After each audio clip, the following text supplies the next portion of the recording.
para falar sobre as eleições 2022. O senador Tasso Gereissati pode anunciar oficialmente a qualquer momento desistência da disputa pelas prévias do PSDB, que irão indicar no dia 21 de novembro o candidato do partido à presidência da República. O Carlos Alberto chega agora com essas informações.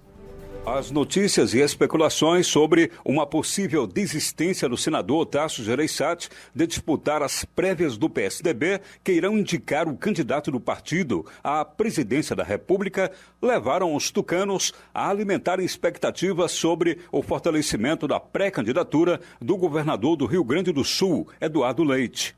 Tasso se reuniu na semana passada em Brasília com Eduardo Leite e contribuiu para alimentar ainda mais as notícias de que estará fora das prévias marcadas para o dia 21 de novembro. O senador cearense contestou na última terça-feira a informação do governador de São Paulo, João Dória, de que teria renunciado à pré-candidatura. Em nota, Tasso afirmou que não conversou com ninguém sobre esse assunto e, portanto, não havia desistido da consulta interna do PSDB. Dória se desculpou pela gafe, enquanto Tasso disse que continuava com o seu nome à disposição do partido.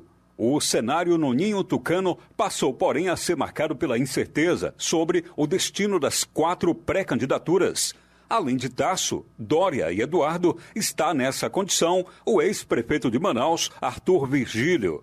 A agenda de Tasso e Eduardo tem para setembro uma visita do governador do Rio Grande do Sul ao Ceará. A expectativa é que, nessa visita, Tasso oficialize a renúncia e passe a apoiar a pré-candidatura de Eduardo Leite, um nome novo, com perfil de moderação e equilíbrio que pode abrir caminho para a chamada terceira via na corrida ao Palácio do Planalto.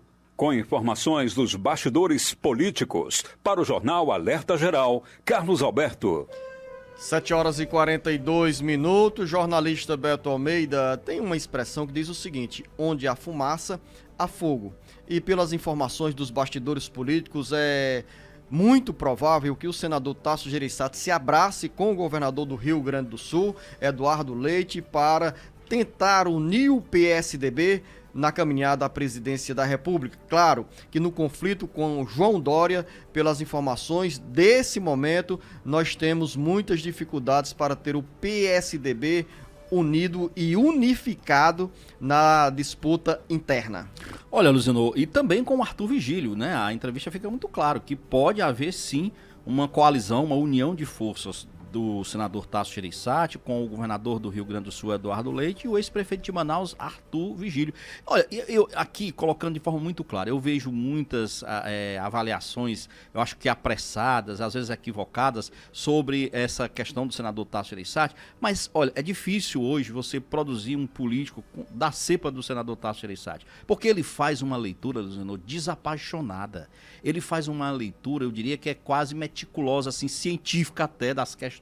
Ele olha claramente, ele diz o seguinte, ele diz evidentemente que o Dória, como governador de São Paulo, o partido lá é maior, ele leva vantagem, ele polariza dentro do partido. Então ele diz que para haver uma competição justa, dentro do PSDB, fazer alianças é importante. E aí ele diz isso, que a probabilidade de uma aliança com Eduardo Leite e com o Arthur Virgílio é grande para fazer frente a esse poderio do João Dória, que é o governador do maior estado, que tem o maior número de prefeituras, que tem, portanto, o maior número de votantes dentro do quadro de eleição interna, nas prévias do PSDB. Isso é coisa de quem vive a política e quem faz a política, Luciano, não apenas com paixão, com ódio ou rancor, mas avaliando as coisas como elas são. Aí tem uma outra repercussão que gerou muitos embates, inclusive nas redes sociais, foi durante a visita, né, do Lula ao Ceará, e que ele recebeu o ex-presidente Lula. E nessa matéria, por exemplo, de ontem do jornal Estado de São Paulo, o repórter pergunta claramente para ele por que o senhor decidiu encontrar o ex-presidente Lula. Olha essa resposta. Porque todos os homens de bom senso deste país, que entendem um pouco de história, sabem que o ódio e o radicalismo não levam a coisa alguma. Se não tivermos a capacidade de dialogar com todas as correntes de pensamento, da esquerda à direita, da região sul ao norte, nós vamos ficar parados vendo essa decadência. O diálogo é fundamental. Não é a primeira vez que eu encontro com o Lula. Dialogar não significa ser cooptado. Não significa cooptar. Nós somos muito diferentes em relação ao PT, mas queremos ter as portas abertas para dialogar.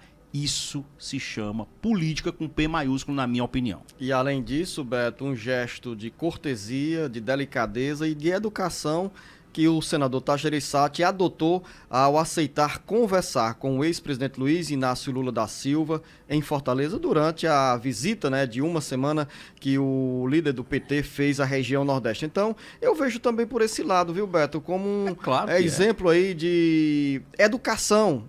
É preciso conversar. Isso não significa cooptação ou submissão a determinadas ideias, projetos ou linha ideológica de jeito nenhum. Eu acho que esse tipo de atitude adotada pelo senador Tasso Gereissati engrandece o homem público, seja o Tasso, seja o próprio Lula, seja o presidente Jair Bolsonaro, seja qualquer um que se disponha a conversar, a dialogar para construir caminhos que deem mais estabilidade à democracia e também ao país. Final da nossa conversa, Beto. Nós vivemos numa era de radicalismo e de extremismo, onde o que menos prevalece, Luciano, é a inteligência.